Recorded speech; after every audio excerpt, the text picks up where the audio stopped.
بسم اللہ الرحمن الرحیم۔ صحیح بخاری حدیث نمبر 46۔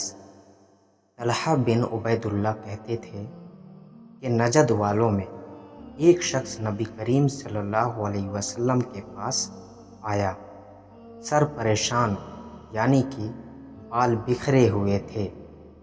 ہم اس کی آواز کی بھنبھناہٹ سنتے تھے اور ہم سمجھ نہیں پا رہے تھے کہ وہ کیا کہہ رہا ہے، یہاں تک کہ وہ نزدیک آن پہنچا۔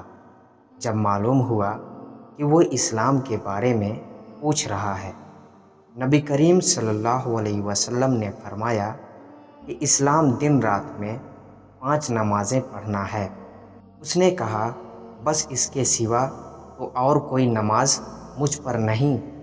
آپ صلی اللہ علیہ وسلم نے فرمایا، نہیں، مگر تو نفل پڑھے تو اور بات ہے۔ نبی کریم صلی اللہ علیہ وسلم نے فرمایا، اور رمضان کے روزے رکھنا۔ اس نے کہا، اور تو کوئی روزہ مجھ پر نہیں ہے؟ آپ صلی اللہ علیہ وسلم نے فرمایا، نہیں، مگر تو نفل روزے رکھے تو اور بات ہے۔ طلحہ نے کہا، اور نبی کریم صلی اللہ علیہ وسلم نے اس سے زکوٰۃ کا بیان کیا۔ وہ کہنے لگا کہ بس اور کوئی صدقہ مجھ پر نہیں ہے۔ آپ صلی اللہ علیہ وسلم نے فرمایا، نہیں، مگر یہ کہ تو نفل صدقہ دے تو اور بات ہے۔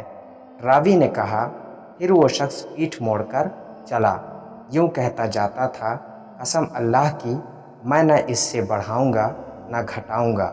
نبی کریم صلی اللہ علیہ وسلم نے فرمایا، اگر یہ سچا ہے تو اپنی مراد کو پہنچ گیا۔ حدیث نمبر 47۔ نبی کریم صلی اللہ علیہ وسلم نے فرمایا، جو کوئی ایمان رکھ کر اور ثواب کی نیت سے کسی مسلمان کے جنازے کے ساتھ جائے اور نماز اور دفن سے فراغت ہونے تک اس کے ساتھ رہے تو وہ 2 قرات ثواب لے کر لوٹے گا۔ ہر قرات اتنا بڑا ہوگا جیسے احد کا پہاڑ۔ اور جو شخص جنازے پر نماز پڑھ کر دفن سے پہلے لوٹ جائے تو وہ 1 قرات ثواب لے کر لوٹے گا۔ حدیث نمبر 48۔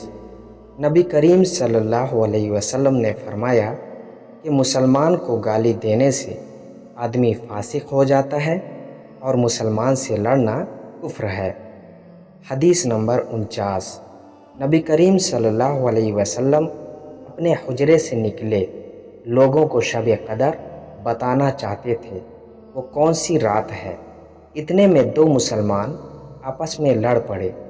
آپ صلی اللہ علیہ وسلم نے فرمایا، میں تو اس لیے باہر نکلا تھا کہ تم کو شب قدر بتلاؤں، اور فلاں فلاں آدمی لڑ پڑے تو وہ میرے دل سے اٹھا لی گئی، اور شاید اسی میں کچھ تمہاری بہتری ہو۔ تو اب ایسا کرو کہ شب قدر کو رمضان کی 27ویں، 29ویں و 25ویں رات میں ڈھونڈا کرو۔ حدیث نمبر 50۔ ایک دن نبی کریم صلی اللہ علیہ وسلم لوگوں میں تشریف فرما تھے کہ آپ کے پاس ایک شخص آیا اور پوچھنے لگا کہ ایمان کسے کہتے ہیں؟ آپ صلی اللہ علیہ وسلم نے فرمایا کہ ایمان یہ ہے کہ تم اللہ پاک کے وجود اور اس کی وحدانیت پر ایمان لاؤ، اور اس کے فرشتوں کے وجود پر، اور اس اللہ کی ملاقات کے برحق ہونے پر، اور اس کے رسولوں کے برحق ہونے پر، اور مرنے کے بعد دوبارہ اٹھنے پر ایمان لاؤ۔ پھر اس نے پوچھا کہ اسلام کیا ہے؟ آپ صلی اللہ علیہ وسلم نے پھر جواب دیا کہ اسلام یہ ہے کہ تم خالص اللہ کی عبادت کرو اور اس کے ساتھ کسی کو شریک نہ بناؤ، اور نماز قائم کرو، اور زکوٰۃ فرض ادا کرو، اور رمضان کے روزے رکھو۔ پھر اس نے احسان کے متعلق پوچھا۔ آپ صلی اللہ علیہ وسلم نے فرمایا، احسان یہ کہ تم اللہ کی عبادت اس طرح کرو گویا تم اسے دیکھ رہے ہو۔ اگر یہ درجہ نہ حاصل ہو تو پھر یہ تو سمجھو کہ وہ تم کو دیکھ رہا ہے۔ پھر اس نے پوچھا کہ قیامت کب آئے گی؟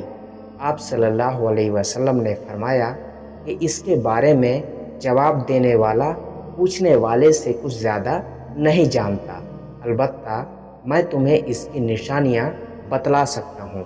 وہ یہ ہیں کہ جب لونڈی اپنے آقا کو جنے گی اور جب سیاہ اونٹوں کے چرانے والے دیہاتی لوگ ترقی کرتے کرتے مکانات کی تعمیر میں ایک دوسرے سے بازی لے جانے کی کوشش کریں گے۔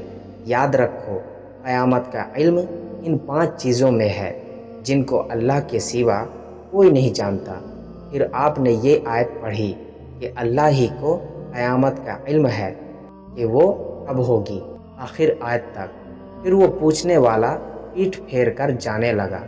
آپ صلی اللہ علیہ وسلم نے فرمایا کہ اسے واپس بلا کر لاؤ۔ لوگ دوڑ پڑے مگر وہ کہیں نظر نہیں آیا۔ آپ صلی اللہ علیہ وسلم نے فرمایا کہ وہ جبرائیل تھے جو لوگوں کو ان کا دین سکھانے آئے تھے۔